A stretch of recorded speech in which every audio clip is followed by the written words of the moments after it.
자, 이 시간 우리들에게 주시는 하나님의 말씀은 마태복음 5장 21절에서 26절까지 이 계시의 말씀을 봉독할 때 우리 모두 하나님의 음성을 함께 들으시기를 바랍니다. 옛사람에게 말한 바 살인하지 말라. 누구든지 살인하면 심판을 받게 되리라 하였다는 것을 너희가 들었으나 나는 너희에게 이르노니 형제에게 노하는 자마다 심판을 받게 되고 형제를 대하여 라가라 하는 자는 공회에 잡혀가게 되고 미련한 놈이라 하는 자는 지옥불에 들어가게 되리라. 그러므로 예물을 제단에 드리려다가 거기서 내 형제에게 원망 들을 만한 일이 있는 것이 생각나거든 예물을 제단 앞에 두고 먼저 가서 형제와 화목하고 그 후에 와서 예물을 드리라. 너를 고발하는 자와 함께 길에 있을 때 급히 사화하라. 그 고발하는 자가 너를 재판관에게 내어주고 재판관이 옥리에게 내어주어 옥에 가둘까 염려하라. 진실로 내게 이르노니 내가 한 푼이라도 남김이 없이 다 갚기 전에는 결코 거기서 나오지 못하리라. 아멘. 요즘에 누군가가 인터넷에 글을 쓰면 그 글에 대하여 사람들의 감정을 남기게 되어 있습니다. 좋아요, 슬퍼요, 훈훈해요, 화나요 등의 표현들입니다. 살펴보게 되면 언제나 단연 1등은 화나요입니다. 다른 어떤 감정보다도 화라는 분노 게이지가 높습니다. 지금은 분노의 시도로 보입니다. BTS 방탄소년단이 유명한데 빌보드 차트 1위를 했을 때 이런 인터뷰를 했습니다. 우리가 이런 성공을 거둔 것은 분노했기 때문이다. 어느 유명한 사회 인사는 절망과 분노야말로 정의를 위한 필수 요소라고 가르치고 있습니다. 오늘날 영향력 있는 사람들이 우리는 반드시 분노해야 하며 사회학에 항거하려면 반드시 분노해야 한다고 부추기고 있습니다. 이 분노라고 하는 것은 우리 사람에게 아주 오래된 그런 감정입니다. 오늘 읽은 성경에서 예수님은 옛사람에게 말한 바 살인하지 말라 하는 말씀을 언급을 하셨는데 옛사람, 그야말로 분노는 아주 옛사람에게서도 찾아볼 수 있는 오래 묵은 그런 사람의 감정입니다. 또한 이런 분노는 남녀노소가 없는 것 같습니다. 그리고 사람이 분노할 때 그 분노의 대상은 멀리 있는 것은 아닙니다. 오히려 사람은 아주 가까운 대상에게 분노를 쏟아냅니다. 지금 남미에서 가정의 폭력으로 큰 사회 문제를 앓고 있는데 바로 코로나19 때문이라고 합니다. 이 전염병 때문에 집에 갇혀 살면서 일자리까지 잃어버린 사람들이 타격을 받고 이 집안에 그냥 갇혀 있는 동안에 화를 다스리지 못하고 폭력을 행사하고 있다는 것입니다. 특히 남편들이 아내와 아이들을 구타하고 살인까지 하는 일이 너무 많이 일어나서 여인들이 거리로 뛰쳐나와 아우성을 치는 뉴스를 여러분도 보셨을 것입니다. 미국은 해마다 2만 5천 건의 살인이 발생하는데 그 중에 1,000건은 직장에서 일어납니다. 직장의 동료를 장시간의 분노와 위협 후에 죽인 것인데 그 와중에 주변의 무죄한 사람들까지 덩달아 살해되는 경우가 많습니다. 이것은 비단 남미나 미국만의 문제는 아닐 것입니다. 여기 앉은 우리네도 분노라는 감정으로 인하여 삶이 한순간에 붕괴되는 데에는 크게 다를 바가 없을 것입니다. 분노는 가정 안에서, 직장에서, 심지어는 교회 안에서도, 그리고 크게는 나라 민족 간의 사람의 인격과 삶을 무너뜨립니다. 여러분, 분노에 긍정적인 면이 있을까요? 분노가 호기롭게 시작된다 하더라도 이내 실제 분노는 그 정도를 훨씬 벗어나 본질적으로 악한 일로 비화됩니다. 분노는 분노를 낳고 또 다른 저항을 만듭니다. 분노는 타인을 죽이기도 하지만 자기 자신을 죽이기도 합니다. 그래서 간접 흡연이라는 말을 쓰는 것처럼 간접 분노로 고통을 당한다, 이런 말도 합니다. 예수님은 옛사람에게 살인하지 말라는 것을 너희가 들었으나 나는 너희에게 말한다 라고 하시며 분노의 문제를 새롭게 다루십니다. 이것은 사람에게 분노는 법으로 해결되지 않는 난제라는 뜻입니다. 사람의 분노의 문제는 십계명이나 어떤 율법이나 또 사회법이나 사회적인 통제나 억압으로 해결될 수 있는 그런 일이 아니라는 것입니다. 사람은 교묘해서 언제나 법의 테두리를 벗어나는 잔꾀를 만들어내는 재주가 있습니다. 그리하여 법망을 피해 분노하고 묘하고 살인하는 일을 얼마든지 할 수 있습니다. 아주 뻔뻔하게 웃으며 분노할 수도 있는 것입니다.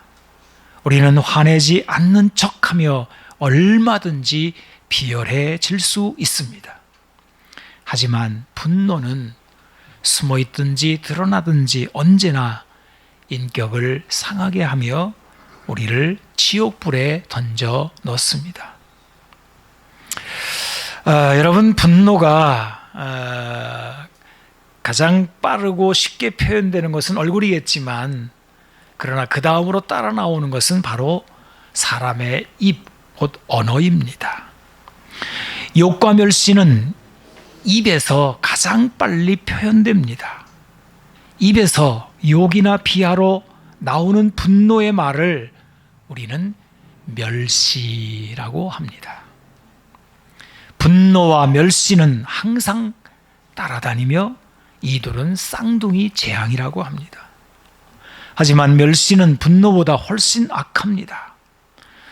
사실 이 분노라고 하는 것은 자연 발생적인 것도 있습니다만은 이에 비하여 멸시는 고의로 상대를 깎아내리는 것입니다. 그래서 멸시는 어떤 경우에서도 선하지 않습니다. 예수님은 이 멸시를 라가라고 하는 당시의 욕으로 말씀하셨습니다. 이 라가, 아마 히브리 사람들이 욕이 라가인 것 같습니다. 이 라가라고 하는 말은 이 욕은 목구멍에 가래를 끌어 뱉을 때 나는 소리에서 유래하는 단어라고 합니다.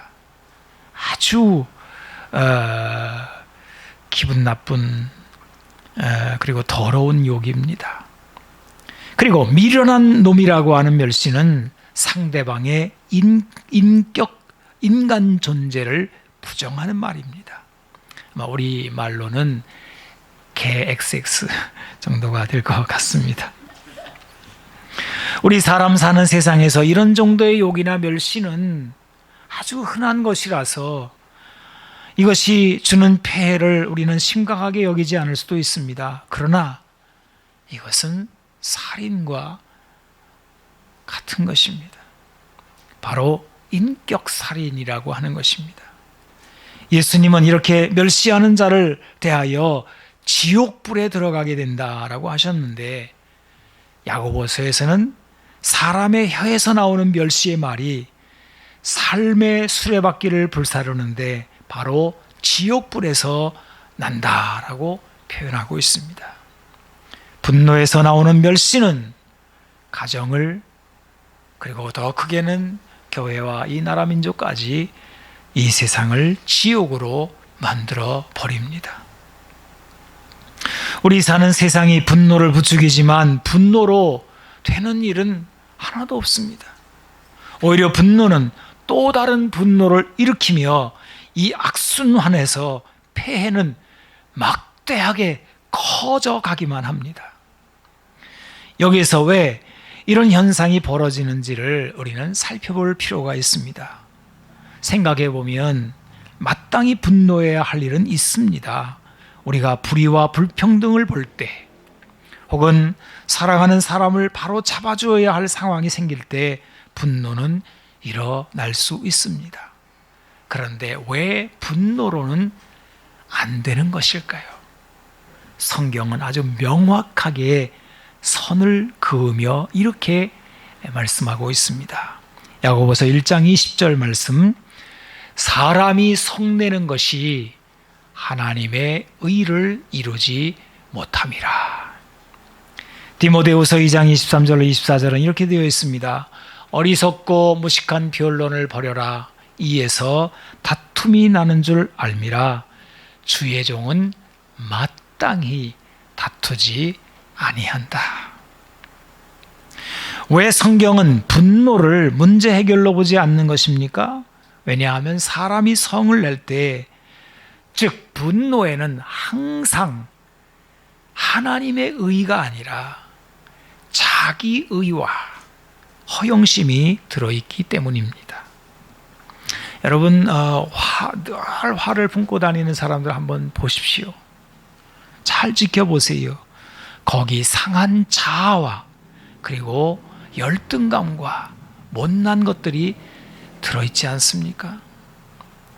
분노로 문제를 해결하는 사람에게는 언제나 못난 자아나 상처받은 자아가 숨어 있습니다.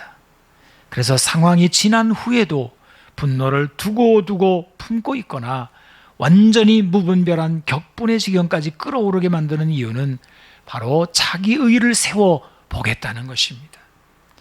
이것이야말로 아주 쉽게 인생을 살아보려는 것입니다.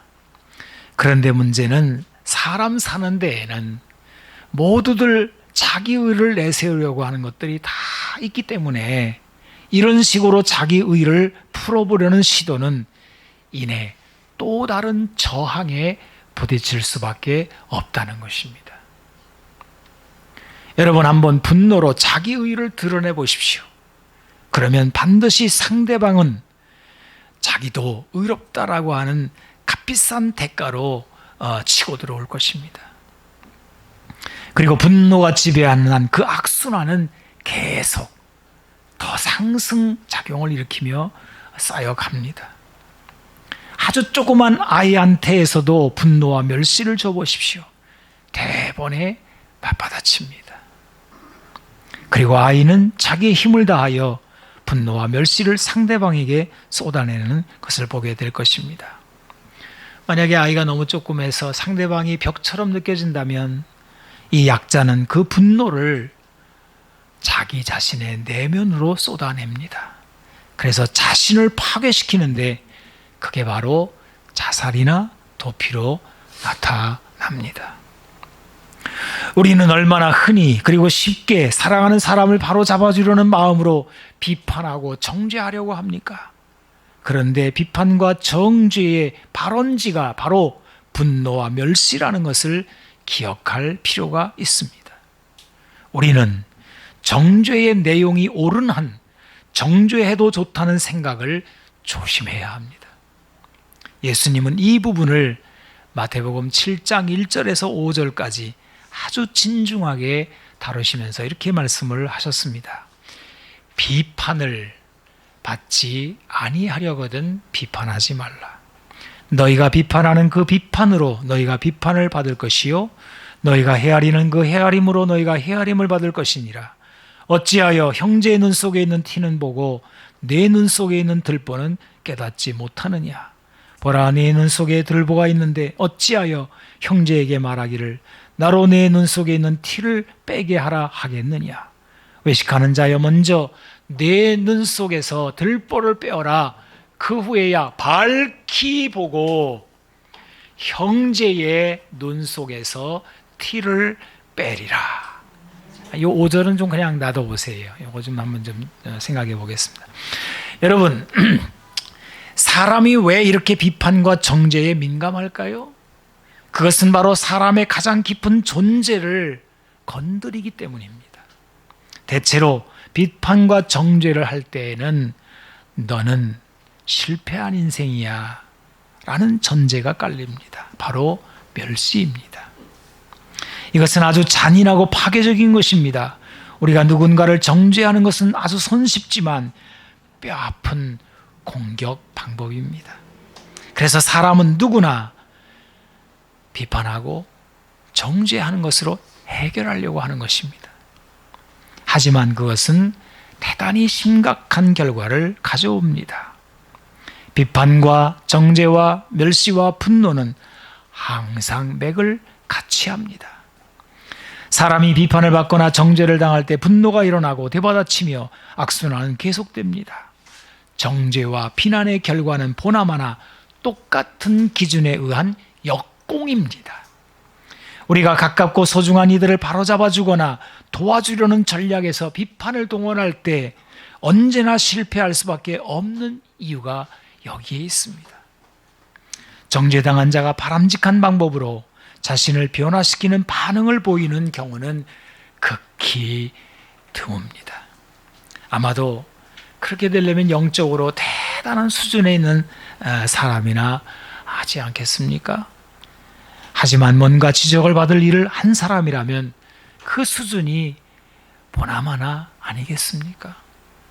이런 사람에게 아무리 바른 말을 들려주어도 분노만 쌓여갈 뿐입니다. 그러면 어쩌란 말입니까? 화는 나는데 화를 내지도 말아라. 비판도 하지 말아라. 도대체 우리는 이 분노를 어떻게 처리해야 하는 것이겠습니까? 어떻게 형제를 바로잡아 줄 수 있겠습니까? 어떻게 바로 세울 수 있겠습니까? 이 사회 정의를 만들 수 있겠습니까? 오늘 주님은 이 부분에 대한 해답을 이렇게 말씀하고 있습니다. 정죄하지 말고 도우라는 것입니다. 자, 아까 남겨둔 그 마태복음 7장 5절의 말씀을 우리 다시 한번 보겠습니다. 외식하는 자여, 먼저 내 눈 속에서 들보를 빼어라. 그 후에야 밝히 보고 형제의 눈 속에서 티를 빼리라. 아주 사뭇 중요한 말씀인데, 그 형제의 눈 속에 티가 있다. 근데 내 눈 속에는 들보가 있다. 뭘 비판하냐? 이런 제 말씀으로 들립니다. 그래서 이 말씀 얼뜻 보면은 잘난 것도 없는 게 뭘 비판하냐? 뭐 이렇게 들립니다. 그렇다면은 잘난 게 있는 사람은 비판해도 된다. 뭐 이런 이야기일까요? 요즘은 이렇게 자기의에 붙들린 사람이 꽤 많습니다. 나는 비판할 자격이 있어. 이러는 거거든요. 그런데 달라스 윌라드가 산상보훈의 아주 탁월한 해석자인데, 그럼 내가 비판하는 자에게 있는 들보는, 눈 속에 들어있는 들보는 뭐냐? 그가 뭐 부족하다는, 뭐 자기도 똑같은 짓을 한다는 거냐?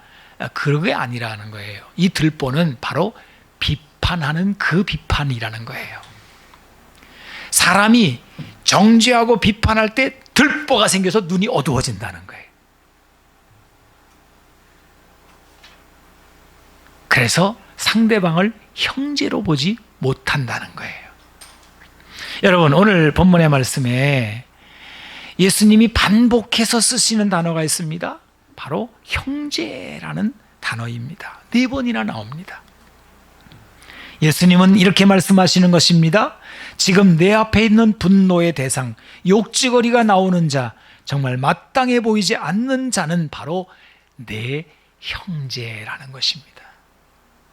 이것은 부정할 수 없는 진실입니다. 형제에게, 여러분, 형제는 참 다양하죠. 저도 여기 위로 형이 둘이 있고 아래로 동생이 있는데 어쩜 그렇게 다른지. 같은 생산 라인에서 나왔는데 달라요. 근데 아무리 형제가 많아도 공통점, 절대 부정할 수 없는 공통점이 하나 있는데 그건 뭐예요? 아버지가 같다는 것입니다. 형제가 아무리 밉고 마음이 안 들어도 형제는 형제입니다. 그는 아버지에게 있어서 사랑하는 아들인 것입니다. 사도 바울은 이 부분에 대하여 로마서 14장에서 이렇게 전합니다. 로마서 14장 10절, 내가 어찌하여 내 형제를 비판하느냐? 어찌하여 내 형제를 업신여기느냐? 우리가 다 하나님의 심판대 앞에 서리라. 그리고 13절, 로마서 14장 13절입니다. 그런즉 우리가 다시는 서로 비판하지 말고 도리어 부딪힐 것이나 거칠 것을 형제 앞에 두지 아니하도록 주의하라. 그리고 15절에 이렇게 선포합니다. 만일 음식으로 말미암아 내 형제가 근심하게 되면 이는 내가 사랑으로 행하지 아니함이라. 그리스도께서 대신하여 죽으신 형제를 내 음식으로 망하게 하지 말라.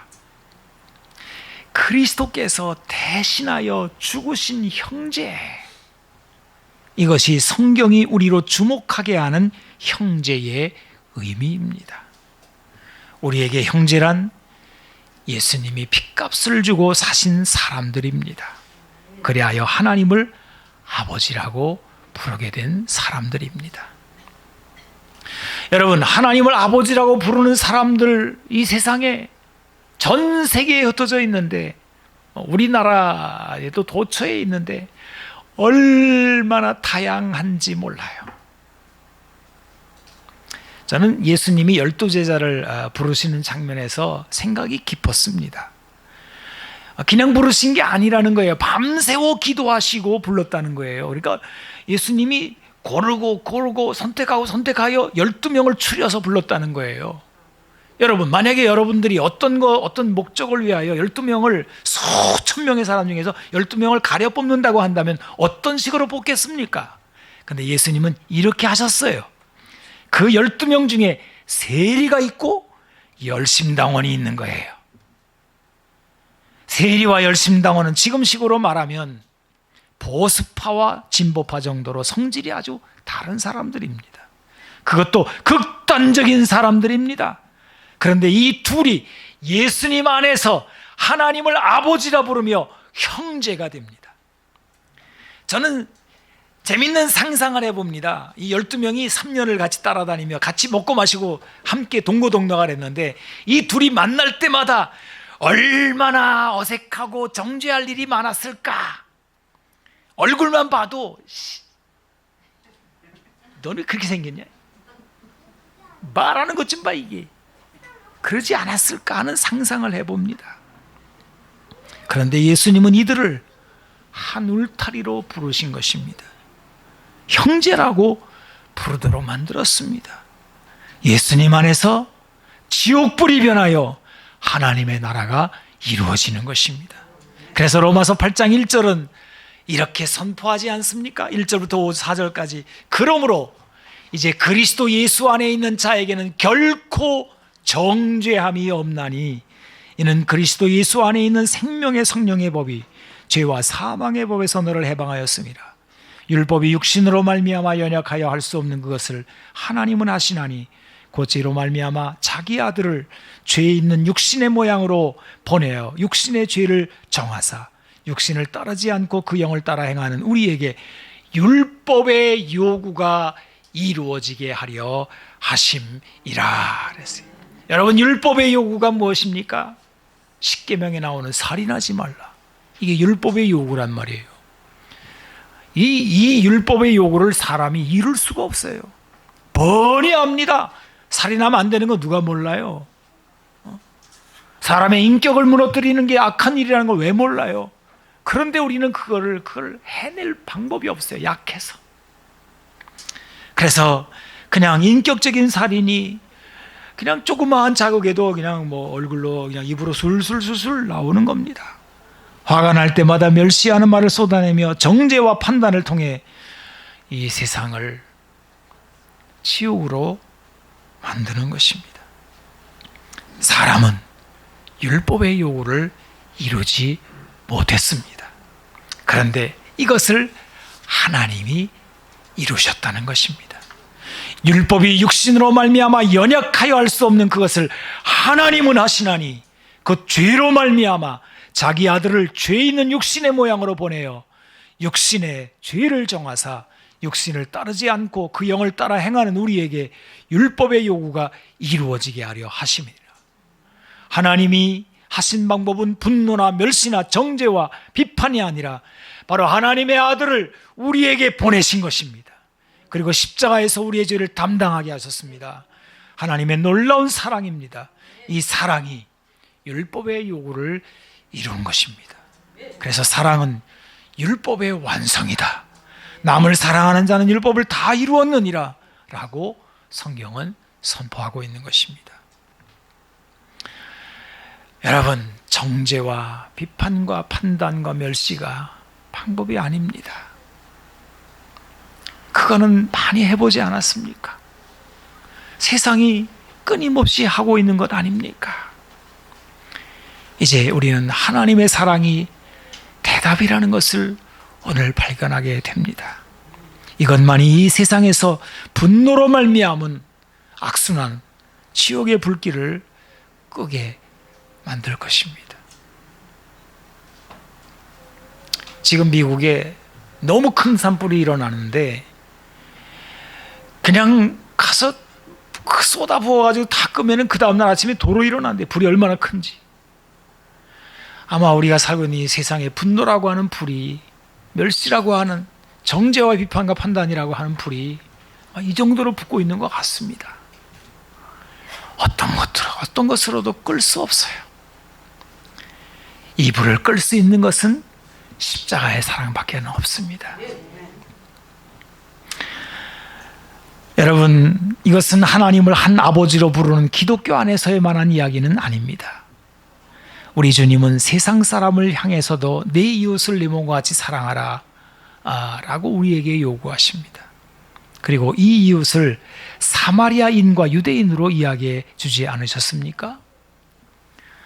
사실 사마리아 사람과 유대인은 그 당시의 원수지간입니다. 원수지간 안에서 일어난 사랑의 원조는 하나님이십니다. 우리가 원수되었을 때 예수님의 죽으심으로 하나님은 우리와의 화목을 이뤄내셨다고 로마서 5장에 말씀하고 있지 않습니까? 하나님께서는 하나님의 분노를 받아 마땅한 나를 심판하지 않으셨습니다. 하나님께서는 멸시받아 마땅한 더러운 죄인인 나를 욕하거나 실패한 인생이라고 부르지 않으셨습니다.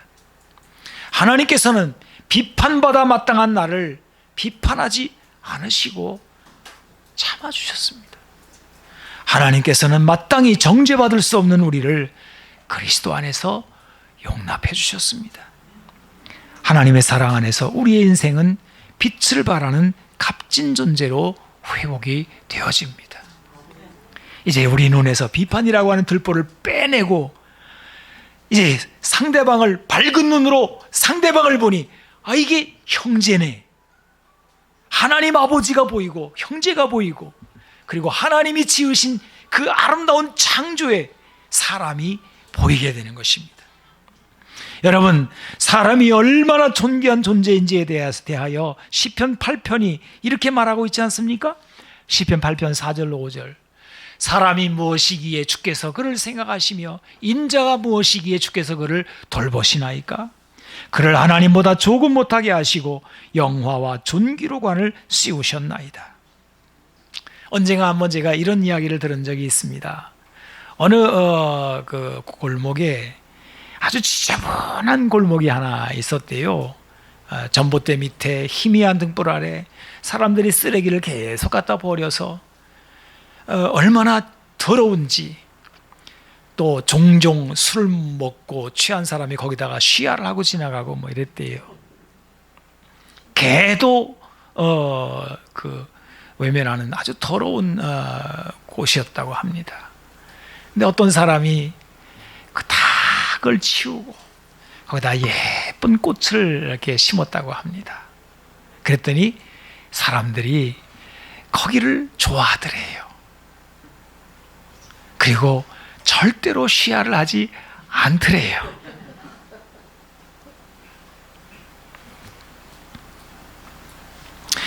여러분, 만약에 사람에게 계속해서 너는 못났다, 이거밖에 안 되냐, 너는 죽어라, 이 못된 놈아 라고 하는 쓰레기를 계속 갖다 퍼붓는다고 한다면 그 사람은 더 더러워질 겁니다. 개선될 여지는 전혀 없습니다. 그런데 그 모든 것들을 다 담당하고 그리고 거기다가 꽃을 심어요. 사람의 인격이다. 너는 하나님의 사랑하는 사람이야. 너는 얼마나 존귀한 사람인지 몰라. 왕 같은 제사장이야. 영화와 존귀로 관을 씌운, 여러분, 이 영화와 존귀로 관을 씌운 거는 이 왕에게 하는 거 아니에요? 사람은 왕이라 이거지요. 왕, 여자는 여왕이라 이거지요. 왜요? 이유는 무엇입니까? 하나님이 그렇게 우리를 창조하셨다는 거예요. 바로 하나님의 걸작품입니다. 그래서 우리가 유명한 화가가 혹은 이게 작가가 뭐 조각이나 뭐 그림을 그려서 아주 너무 유명해진 그림을 만약에 이렇게 전시한다면 그 밑에 이렇게 쓰지 않아요? 작품에 손대지 마시오. 어디다 손을 대고 때립니까? 화가 난다고 한 방 때리면서 부부가 평생 원수가 된 경우도 있더라고요. 어디다 작품에 손을 댑니까?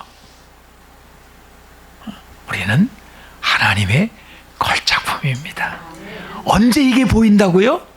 비판이라고 하는 들보가 눈에서 빠져나갈 때 우리 눈이 환하게 밝아지면서, 저 사람은 내가 비판하고 판단하고 멸시하고 정죄할 사람이 아니라 하나님의 아들, 하나님의 딸, 하나님이 창조한, 예수를 아직 안 믿어도 괜찮아요. 아직 더러운 죄인이라도 괜찮아요. 하나님이 그를 사랑하시고 참아주신 사람으로 보이게 되는 거예요. 그래서 그를 위해 기도하게 되고 참아주게 되고 조용히 가서 그가 해결하지 못한 문제를 내가 대신 해결하고, 그러면서 사랑할 때 그 사람이 변화되는 겁니다. 이 세상에 분노로 인한 모든 더러운 것들이 다 지옥불이 꺼지게 되고 다시 그 꺼진 불의 산에 푸른 싹들이 막 올라오는 것처럼 풀이 돋아나고 나무가 생겨나고 다시 숲이 생겨나서 새들이 날아드는 그런 아름다운 곳이 되는 거예요. 자, 기도하겠습니다. 주님, 감사합니다. 주님, 이 땅에 얼마나 많은 분노가 쌓여 있는지요.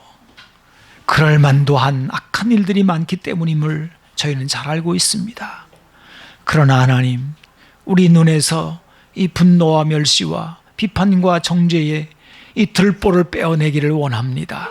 그리하여 하나님, 우리 가까운 사람들부터 존경하고 사랑하며 귀히 여기며 하나님의 자녀로서 아름다운 모습이 회복되게 하여 주시고, 주님, 이것이 우리 예배당을 타고 흘러나가 이 세상에 흘러나가서 축복이 되어져서 주님, 온 세상에 분노로 말미암은 지옥불이 꺼져가게 하여 주시고 다시 이 땅에 회복되는 역사가 일어나게 하여 주시옵소서. 주님, 가정을 축복합니다. 교회를 축복합니다. 이 지역사회를 축복합니다. 먼저 우리가 이 사랑을 받았사오니 주님의 은혜 가운데서 우리의 심령이 젖어들게 하여 주시고, 주여 다시 한번 주님의 사랑으로 우리 눈을 열어 주시옵소서. 우리 구주 예수님의 이름으로 기도하옵나이다. 아멘. 아멘.